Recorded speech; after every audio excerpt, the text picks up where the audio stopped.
I stood alone in my wedding dress, staring at empty pews where my family should have been sitting. My entire family had skipped my ceremony to attend my daughter-in-law's birthday party instead. Just before walking down the aisle, my son texted, "Don't get married. Get out of there. We need to talk urgently." What I discovered next proved that sometimes the people who claim to protect you know exactly what they're protecting you from. If you're watching this, subscribe and let me know where you're watching from. Let me take you back to how I, Margaret Wilson, a 64-year-old widow, ended up abandoned at the altar on what should have been the happiest day of my second chance at love. It started 18 months ago when I met Alexander Bennett at the Riverside Hospital charity auction. I'd been alone for 15 years since my husband James passed, and honestly, I'd made peace with that quiet life. My son Ryan, his wife Jennifer, and my grandkids Sarah and Michael filled the lonely spaces well enough. I had my volunteer work at the children's ward, my book club, my routine. Safe, predictable, comfortable. Then Alex walked into that hotel ballroom like he owned not just the room, but the entire world. At 56, he was 8 years younger than me, but when those piercing blue eyes met mine across the crowded room, age became irrelevant. Tall, silver-haired, with the kind of confident smile that suggested life had been very generous to him. "You're Margaret Wilson," he said, appearing at my elbow during the silent auction. "The Margaret Wilson who reads to the children upstairs." "How did you know that?" I asked, genuinely surprised. "I make it my business to know remarkable women," he replied smoothly. "I'm Alexander Bennett. Would you do me the honor of bidding on that weekend in Napa with me? I promise to make it worth your while if we win." We didn't win the Napa trip, but we did end up talking until the hotel bar closed at 2 a.m. Alex was charming, worldly, genuinely interested in everything I said. A successful investment consultant, he told me, recently retired and dividing his time between properties in Chicago and Naples. "I've been widowed for 8 years, he confided over our third glass of wine. "Lost my Catherine to breast cancer. Some days I think I'll never stop missing her." The vulnerability in his voice, the way his hand trembled slightly when he mentioned his late wife, it touched something deep in my chest that had been dormant for far too long. Here was a man who understood loss, who knew what it meant to rebuild a life from the ashes of everything you'd planned. "At our age," he said, walking me to my car in the empty parking garage, "we don't have time for games, do we? We know what real connection feels like." When he kissed my hand goodbye, old-fashioned and romantic, I felt something I hadn't experienced since I was 25. Hope. Dangerous, intoxicating hope that maybe life wasn't finished, surprising me. Alex didn't play hard to get. He called the next morning before I'd even finished my coffee, that warm, cultured voice making my kitchen feel suddenly too small and ordinary. "I can't stop thinking about our conversation last night," he said. "Would you let me take you to dinner tomorrow? Somewhere we can actually hear each other talk?" That dinner turned into 3 hours at Giovanni's, the kind of upscale Italian place I'd driven past for years but never imagined actually entering. Alex ordered wine like he understood vineyards personally, spoke to the waiter in what sounded like fluent Italian, and somehow made me feel like the most fascinating woman in the restaurant. "Tell me about your nursing career," he said, leaning forward with genuine interest. 30 years in pediatrics must have some incredible stories. Most men my age, when they asked about my work, their eyes glazed over within minutes. Alex hung on every word, asked thoughtful questions, seemed genuinely moved when I told him about the children I'd helped through their darkest moments. "You have a gift," he said, reaching across the table to cover my hand with his. "The gift of healing. That's rare, Margaret. That's precious." The way he said my name, like it was something valuable he was handling carefully, made my heart skip in ways I'd forgotten were possible. Our second date was a symphony performance. Box seats that must have cost more than my monthly grocery budget, champagne at intermission, Alex looking devastatingly handsome in his charcoal suit. "I love watching you experience beautiful things," he said during the second act. "You light up. It's extraordinary." By our third date, I was thoroughly enchanted. Alex had this way of making everything feel like an adventure designed specifically for me. He picked me up in different cars each time, a sleek black Mercedes, a vintage Jaguar, a BMW convertible that made me feel 25 again. "I collect them," he explained with boyish pride. Retirement hobby. Life's too short to drive boring cars. He was right about that. Life was too short for many things I'd been accepting as normal. Like eating dinner alone every night, like declining invitations because I didn't want to be the only single person there, like pretending I didn't miss being touched, being wanted, being someone's first priority instead of their afterthought. "I want to spoil you," Alex said, when I protested that his gestures were too extravagant. Weekend trips to his lake house, private wine tastings, flowers delivered for no reason except that he'd seen them and thought of me. "When was the last time someone put you first, Margaret? When did someone last make you feel special?" The answer was humbling, even with James, bless his practical heart. I'd been the caretaker, the one ensuring everyone else's needs were met before considering my own. With Alex, I became the center of attention in ways that felt both thrilling and slightly overwhelming. For the first time in 15 years, I felt like a desirable woman instead of just a dependable widow. I should have paid attention to the first signs of my family's discomfort, but I was too busy floating on clouds to notice the storm gathering below. The first time Ryan met Alex was at Sarah's school play in October.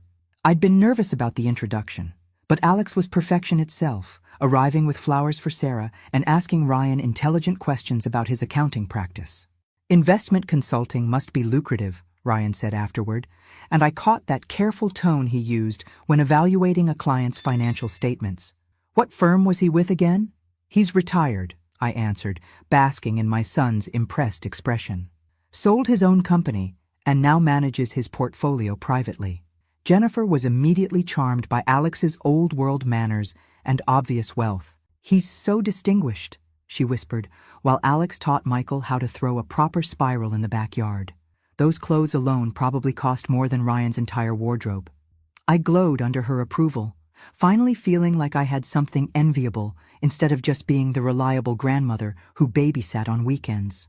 Alex insisted on taking the whole family to dinner at the country club, where he was supposedly a member. "I want to get to know the people Margaret loves most," he said, though I noticed he paid the considerable bill in cash rather than signing for it. "Cash flow preference," he explained smoothly when Ryan's eyebrow raised. "I like to keep some liquidity available." That dinner should have been perfect. Alex was charming, attentive to the children, respectful to Ryan and Jennifer. But I caught my son studying Alex with increasing intensity as the evening progressed, particularly when Alex casually mentioned his various properties and investment successes. "Real estate in Naples is exploding," Alex said. "I picked up my place there for a song 5 years ago. Worth triple now." "Which area of Naples?" Ryan asked casually. "Pelican Bay," Alex replied without hesitation. "Waterfront condo. The sunsets are spectacular." But I saw something flicker across Ryan's face. Some subtle recognition that made my stomach tighten with undefined worry. On the drive home, Ryan was unusually quiet. "Everything okay?" I asked. "He seems nice," Ryan said carefully. "Very confident."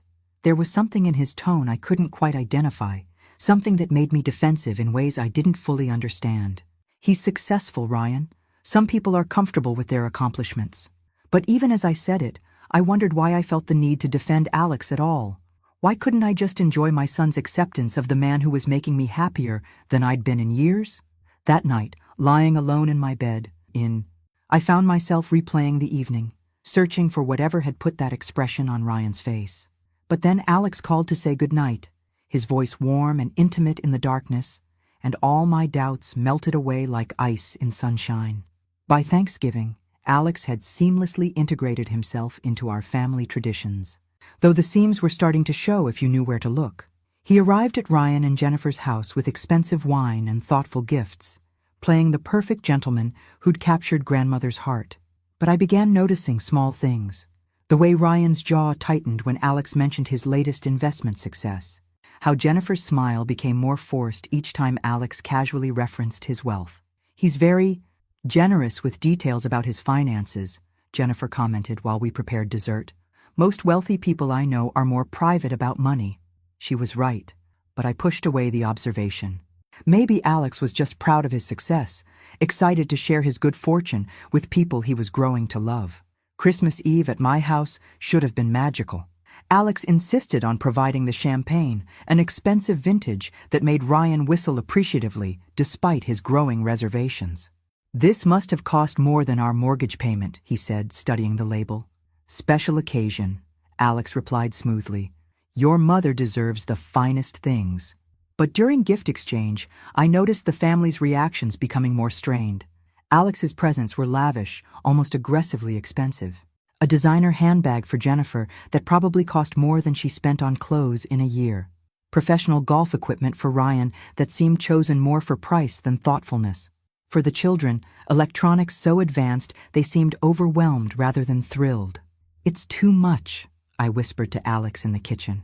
"I don't think they're comfortable with such expensive gifts." "Nonsense," he replied, pulling me close. "I want to share my success with the people you love. Money is meant to be enjoyed, Margaret." New Year's Eve was when the first real crack appeared. Alex had planned an elegant evening at his supposed penthouse downtown. But when we arrived, something felt off. The doorman seemed confused by our presence, and Alex had to show identification and make several phone calls before we were allowed up. "New security protocols," he explained, but I caught him sweating slightly despite the winter cold. The penthouse was stunning, but it felt strangely impersonal, like a luxury hotel suite rather than someone's home.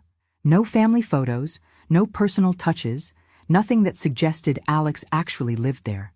"How long have you owned this place?" I asked, running my fingers along the spotless marble countertop. "A few years," he answered vaguely. "I'm thinking of selling it actually. Too much space for one person." That night, as fireworks exploded over the lake, Alex dropped to one knee with a ring that caught the colorful light like captured starfire. "Marry me, Margaret," he said, his voice thick with emotion. "Let's stop being alone. Let's build something beautiful together." The ring was magnificent, an Art Deco design with a center diamond that took my breath away. "Say yes to happiness," he whispered, slipping the ring onto my trembling finger. "Say yes to us." And I did. God help me. I said yes to the fairy tale. Yes to feeling young and chosen and precious again. I said yes to a man who made me feel like the heroine of my own love story. I should have been saying yes to the private investigator my son was already planning to hire. The engagement announcement sent shockwaves through my small world, though not all of them were celebratory. Ryan's congratulations felt forced, his smile tight around the edges. Jennifer hugged me enthusiastically, but I caught her exchanging meaningful looks with her husband when she thought I wasn't watching. "6 months is awfully fast," my sister Beth said during our weekly phone call. "You barely know this man, Margaret." "I'm 64 years old," I replied, probably more sharply than necessary. I think I can judge character after all these years. But even as I said it, I wondered why everyone seemed determined to find problems with my happiness. Alex suggested a spring wedding, nothing too elaborate, just close family and friends at St. Margaret's Chapel where James and I had been married. "I want to honor your history while we create our future," he said, and I melted at his thoughtfulness. He insisted on handling most arrangements himself, claiming he wanted to surprise me, to remove all stress so I could simply enjoy being a bride again. "Let me take care of everything," he said, kissing my forehead tenderly. "You've spent your whole life taking care of everyone else. It's time someone took care of you." How romantic it seemed. How convenient it was that I never spoke directly to caterers, florists, or vendors. We spent February looking at houses since Alex insisted we needed a fresh start somewhere new. "Your place has too many memories of James," he said gently. "Let's find something that's completely ours." The homes he showed me were magnificent, far beyond anything my teacher's pension could afford. But Alex waved away my concerns about cost. "I've been conservative with investments my whole life," he explained as we toured a stunning Tudor revival with a price tag that made me dizzy. "What's the point of financial security if we don't use it to create the life we want?" He was right, of course. What was the point of his success if it just sat in accounts earning interest? But Ryan's discomfort was becoming impossible to ignore. "Mom, have you seen any financial statements? Bank records? Investment portfolios?" He cornered me after Sunday dinner, his CPA training clearly in overdrive. "You're about to combine assets with someone you've known less than a year." "Ryan, that's terribly unromantic," I scolded. Though his questions planted seeds of doubt I immediately tried to uproot. Alex is a private person about business matters. Successful people often are. Besides, I'd seen evidence of his wealth everywhere. The cars, the clothes, the effortless way he spent money. You couldn't fake that kind of consistent affluence, could you? The rehearsal dinner should have been perfect. Alex had arranged everything at the Riverside Country Club, the same venue where we'd met.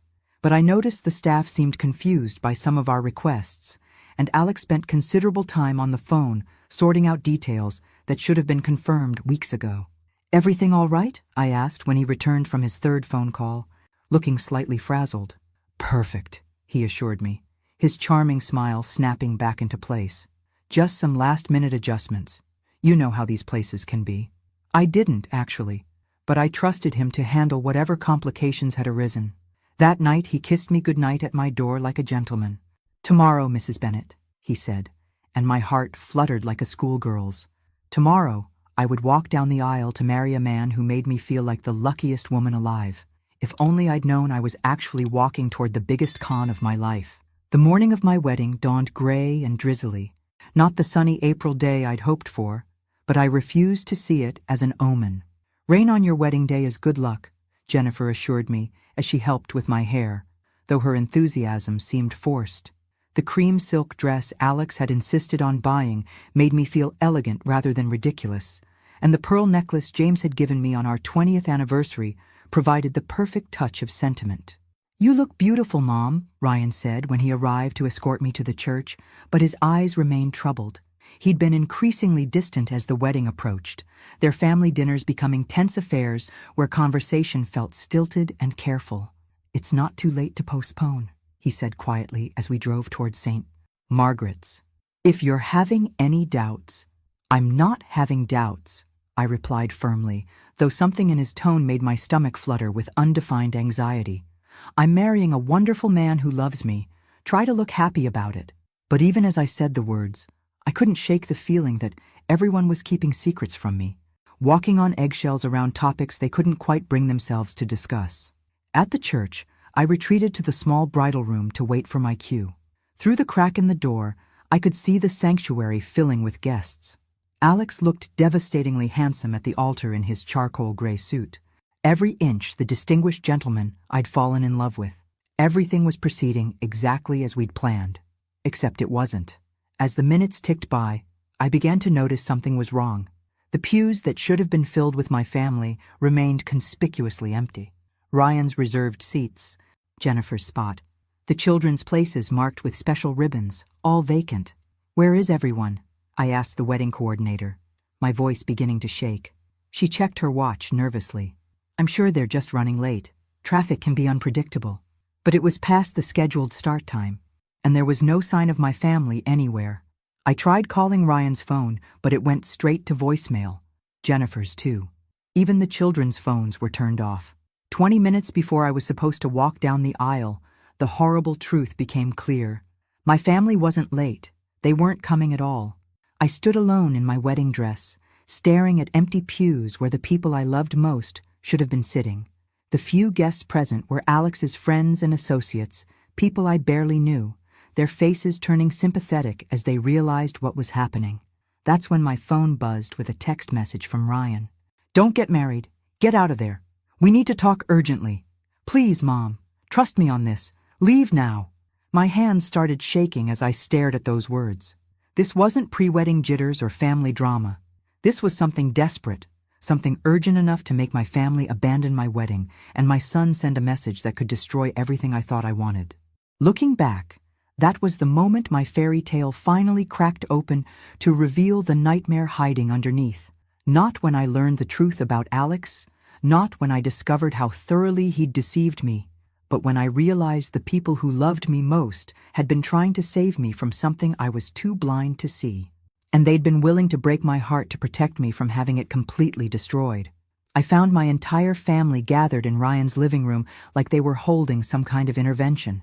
Jennifer looked guilty, the kids confused, and Ryan like he hadn't slept in days. "Well," I said, still in my wedding dress, "this better be good. You just destroyed my wedding day to attend Jennifer's birthday party that nobody mentioned was happening." Ryan stood up, his face pale. "Mom, sit down, please." "I'll stand, thank you. I've been standing alone at an altar for the past hour." The sarcasm in my voice could have cut glass. But honestly, what did they expect? Sweet, understanding Margaret? That woman just got left at the altar by her own family. "We didn't go to Jennifer's party," Ryan said quietly. "There was no party, Mom. We made that up." I stared at him, my brain struggling to process his words. "You made it up? You lied to avoid my wedding?" Jennifer stepped forward, tears in her eyes. "Margaret, we've been investigating Alex for 3 months. We hired a private investigator." The words hit me like a physical slap. "You did what?" "We had to," Ryan said desperately. Something didn't add up. The stories, the money, the way he avoided giving concrete details about anything. So I called my friend Pete, who works in financial fraud investigation. I sank into the nearest chair, my legs suddenly unable to support me. "You investigated my fiancé behind my back." "We investigated a man who was asking too many questions about your finances," Ryan corrected. "A man who somehow knew exactly how much Dad's life insurance policy was worth before you ever told him." That stopped me cold. I'd mentioned James's life insurance exactly once, in passing, months ago. How would Alex know the specific amount unless— "We have files, Mom," Jennifer said gently. "Photographs, financial records, police reports. Alex Bennett isn't who he says he is." Ryan disappeared into his study and returned with a thick manila folder. "His real name is Anthony Brewster. He's 56, just like he told you. But he's not a widower. He's never been married. And he's not wealthy. He's a professional romance scammer who targets widowed women with substantial assets." My hands shook as I opened the folder. The first document was a police report from Tampa, Florida. A photograph of Alex, but the name underneath read, Anthony Brewster. Charges: fraud, elder abuse, theft by deception. The victim was a 68-year-old widow named Dorothy Chen who'd lost her entire life savings to this man. "There are 7 other women," Ryan continued, his voice gentle but relentless. "All widows between 60 and 75. All had significant assets. All lost everything to the same man using different names and slightly different stories." I stared at more photographs, more police reports, more broken lives. Sarah Martinez in Phoenix, Linda Thompson in Denver, Nancy Williams in Seattle. "The lake house in Wisconsin?" I whispered. "Rented under a fake name for the weekends he took you there. The penthouse? Same thing. Short-term rental. The cars? Leased under various aliases with forged credit applications." Jennifer's voice was breaking. "Margaret, he's been planning this for months, learning about you, your routines, your finances." I thought about all those casual questions Alex had asked, about James's pension, my retirement accounts, the house. Questions that had seemed like normal getting-to-know-you conversation, but now felt like an interrogation disguised as pillow talk. "The ring," I said, looking down at the beautiful diamond still sparkling on my finger. "This has to be worth thousands." Ryan shook his head sadly. "Cubic zirconia. Very convincing, but worthless. Pete had it appraised yesterday while you were at the rehearsal dinner. Everything I thought I knew was crumbling around me like sand castles at high tide. But instead of devastation, I felt something else rising in my chest. Rage. Pure, clean, magnificent rage. "So, let me get this straight," I said, my voice dangerously calm. "While I was planning my dream wedding, you were building a criminal case against my fiancé?" Ryan had the grace to look ashamed. "We wanted to be sure before we said anything. We knew how happy he made you. How considerate of you to let me live in a fool's paradise right up until the altar." I pulled off the fake ring and threw it across the room where it bounced off the wall with a satisfying crack. What exactly was the plan here? Let me marry a con artist and figure it out on the honeymoon." Jennifer grabbed my hands. "We tried to hint, to make you see the inconsistencies. But you were so happy, and he was so convincing. We needed proof before we could ask you to give him up." "You needed proof," I repeated slowly. "Did it occur to any of you that I might have preferred knowing the truth 3 months ago?" "We were protecting you," Ryan said defensively. "Protecting me?" I stood up, my voice rising. "You were protecting yourselves from having to deal with a heartbroken mother. Well, congratulations. I'm heartbroken anyway, but now I also feel like an idiot." The private investigator's report made for fascinating reading if you enjoyed stories about master manipulators. Anthony Brewster had been running romance scams for 8 years, perfecting his technique with each victim. He studied obituaries to identify recent widows, researched their backgrounds through social media and public records, then engineered chance meetings at charity events or social gatherings. His method was always the same: charm them, isolate them from family who might ask uncomfortable questions, create urgency around marriage to access their assets quickly.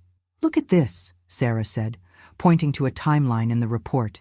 "He usually proposes within 6 months and pushes for a wedding within a year." I'd gotten the 6-month proposal right on schedule. How flattering to be so predictable. What about the other women? What happened to them? The answer was devastating. Dorothy Chen lost her house, her life savings, everything. She was now living in a nursing home on Medicaid. Sarah Martinez attempted suicide after discovering the truth. Linda Thompson had a heart attack from the stress and died 6 months later. "He doesn't just steal money," the investigator had noted. "He destroys lives. These women don't just lose their savings, they lose their ability to trust, their sense of worth, their will to live." Reading about those broken women, I felt my rage crystallize into something harder and more focused. Anthony Brewster had destroyed enough lives. He wasn't going to destroy mine. "Where is he now?" I asked Ryan. "Still at the church?" "We don't know. When the ceremony didn't start, he made some phone calls and left. Pete's been watching his hotel, but he hasn't returned." Smart man. He probably sensed the trap closing and ran like the coward he was. "Mom," Ryan said carefully, "there's something else. We found evidence that he was planning to clean out your accounts during the honeymoon. He'd already set up the paperwork to transfer everything to offshore accounts." The honeymoon. Our romantic week in Tuscany that would have left me penniless and alone in a foreign country when the truth finally came out. But Anthony Brewster had made one crucial mistake. He'd assumed my family was as gullible as I was. He'd counted on them being charmed by his sophisticated facade, never suspecting that an accountant's suspicious nature and a daughter-in-law's protective instincts would be his downfall. Now the question was, what was I going to do about it? 3 days later, I was sitting in Detective Maria Santos's office downtown, no longer the blushing bride, but a woman with a mission. "Mrs. Wilson, I have to ask, did you give him access to any of your accounts? Credit cards, banking information, anything?" I shook my head. "He tried to get me to add him to my checking account before the wedding, said it would be easier for planning the honeymoon, but something in Ryan's behavior made me hesitate. Thank God for small favors and suspicious sons." "We've been tracking Anthony Brewster for 2 years, Detective Santos explained, spreading files across her desk. "The problem is proving the crimes. These women were willing participants in relationships. They gave him money voluntarily. It becomes he said she said about intent." I studied the photos of Brewster's other victims. Dorothy Chen, whose sad eyes haunted me. Sarah Martinez, who looked so much like me it was unsettling. What happened when they tried to get their money back? Most were too embarrassed to report it initially. By the time they did, the money was gone, moved through multiple accounts, and ultimately offshore. Brewster is very good at what he does. "Was," I corrected. "He was good at what he did. Now he's made the mistake of targeting someone whose family doesn't give up easily." Detective Santos smiled grimly. "What exactly are you proposing, Mrs. Wilson?" "I'm proposing we catch him in the act. He doesn't know I know the truth. As far as he's concerned, my family disrupted our wedding for reasons he probably thinks he can overcome."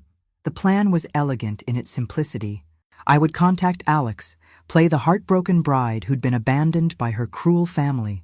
I'd suggest we elope immediately, just the two of us, romantic and spontaneous. During the process of arranging our quickie wedding, he'd inevitably ask for access to my accounts to handle the details. "It's dangerous," Detective Santos warned. "If he suspects you know, he could become violent. We've had reports of threats against women who tried to expose him." "Then you better make sure you're watching closely," I replied, "because I'm not letting this man destroy one more life." Ryan was horrified when I explained the plan. "Mom, absolutely not. It's too risky. Ryan, I'm 64 years old. I've survived raising a stubborn son, 30 years of pediatric nursing, and being widowed at 49. I think I can handle one con artist. Besides, I had advantages Anthony Brewster couldn't anticipate.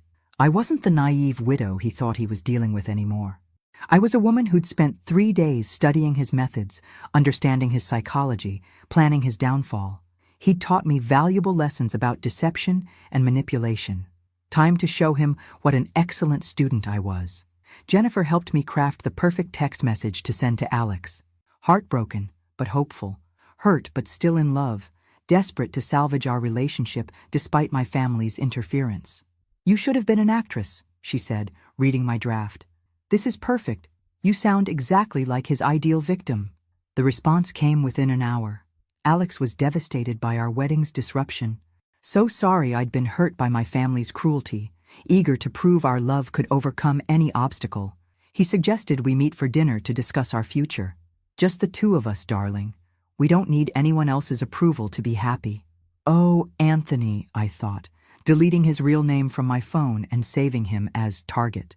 "You have no idea what kind of happiness I'm about to give you." The restaurant Alex chose for our reunion dinner was perfect for surveillance, Detective Santos assured me through the tiny microphone hidden in my pearl earrings. "We have eyes on all the exits," she said. "If anything feels wrong, just touch your necklace and we'll move in." I felt calmer than I had in days. Finally, I was doing something instead of being acted upon.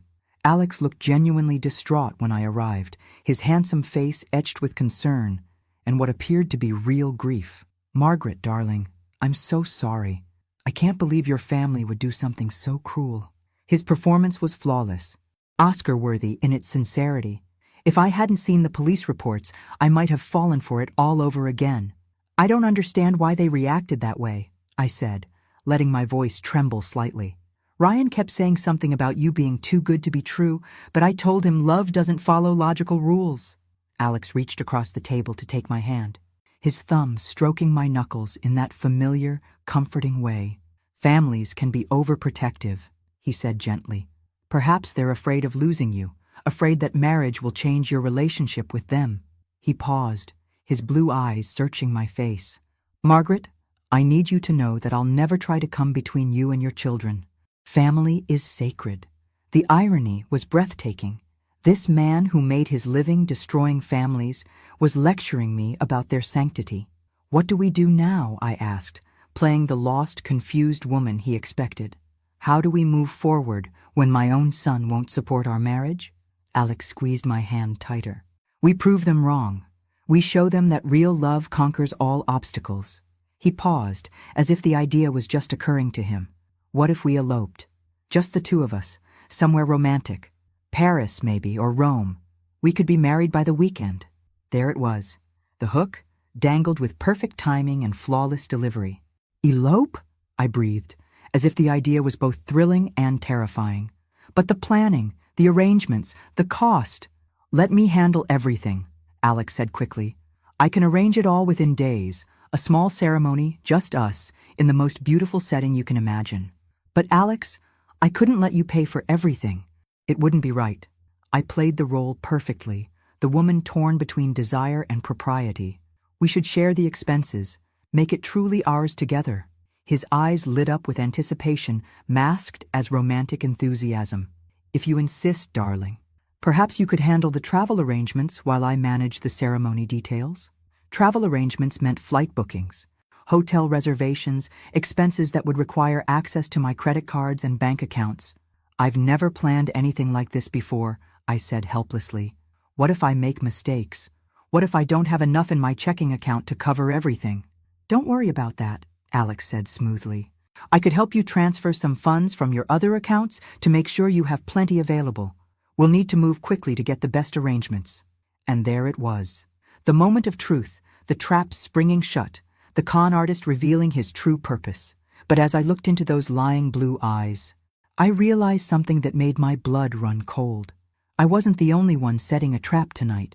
The way Alex was watching me, the slightly too careful way he was speaking, the subtle tension in his shoulders. He knew. Somehow, some way, Anthony Brewster had figured out that I knew exactly who he was. The question was, which one of us was better at this dangerous game we were playing? "You know," Alex said, his voice dropping its warm, loving tone like a mask being removed, "I have to admire your family's thoroughness. That private investigator was very good. It took me days to spot the surveillance. I felt my heart stop, but forced myself to keep breathing normally. I don't know what you're talking about. Alex laughed, a sound completely different from the warm chuckles I'd fallen in love with. This laugh was cold, calculating, predatory. Margaret, please, don't insult my intelligence. Your performance tonight has been admirable, but your son's been watching me from the bar for the past 20 minutes, rather sloppy for a man trying to be discreet. I glanced toward the bar, and sure enough, there was Ryan, trying to look casual while obviously monitoring our table. Detective Santos had insisted on backup, but apparently our backup was about as subtle as a neon sign. Very well, I said, sitting back in my chair. Anthony Brewster, I presume? His smile became genuinely amused. There's the intelligent woman I fell in love with. Yes, that's one of my names. I have several others. Alexander Bennett was created specifically for you, Margaret. I researched you for months before our chance meeting. How flattering. Tell me, how many women have you destroyed with this routine? I kept my voice steady, though inside I was screaming. This monster had studied me like a laboratory specimen, crafted a perfect fantasy specifically designed to exploit my loneliness and vulnerability. 7 successful operations before you, he said, with the casual pride of a businessman discussing quarterly earnings. Total take of approximately $4.2 million. You would have been my retirement fund, Margaret. Your assets were perfectly positioned for my final score. The casual way he discussed ruining lives made my skin crawl. What about Dorothy Chen? Sarah Martinez? Did you feel anything when you destroyed them? For the first time, something flickered across his face. Not remorse, but annoyance. They were naive, trusting. They believed in fairy tales at ages when they should have known better. Like I did? Like you did. Though I'll admit, you proved more challenging than expected. Your family's interference was unfortunate, but not entirely unexpected. Children often become protective when they see their inheritance threatened. His arrogance was breathtaking. Even now, caught and exposed, he spoke like he was the victim of unreasonable persecution. The other women, I said, touching my necklace to signal Detective Santos. Where's their money now? Gone, untraceable, probably funding someone's very comfortable retirement in a non-extradition country. He checked his watch casually. Speaking of which, I should be going. My flight leaves in 3 hours. I don't think so, I said as Detective Santos and 2 officers appeared at our table. Anthony Brewster, you're under arrest for fraud, elder abuse, and theft by deception. He didn't resist, didn't run, didn't even seem particularly surprised. He just smiled that cold smile and looked at me with something that might have been respect. Well played, Margaret. I underestimated you. No, I replied, standing as they cuffed him. You underestimated my family. The people who actually love me, who protect me without trying to control me, who investigated you because they wanted to save me, not spend me. As they led him away, Anthony turned back one last time. You do realize this won't bring their money back? Those women are still destroyed, still broken. I've already won where it counts. Maybe, I said, but you're not going to destroy anyone else. And sometimes stopping the monster is victory enough. 6 months later, Anthony Brewster was sentenced to 15 years in federal prison. The offshore accounts were never recovered, but a victims fund I helped establish provided some assistance to the women he'd destroyed. Dorothy Chen moved into a nice assisted living facility. Sarah Martinez started therapy and slowly began rebuilding her life. As for me, I learned that the best revenge against someone who tried to make you feel worthless is to discover just how valuable you really are. My family didn't save me from a con artist. They helped me save myself, and at 64, I realized I'm not someone's target or victim or consolation prize. I'm Margaret Wilson, and I'm exactly enough all by myself. Thanks for listening. Don't forget to subscribe and feel free to share your story in the comments. Your voice matters.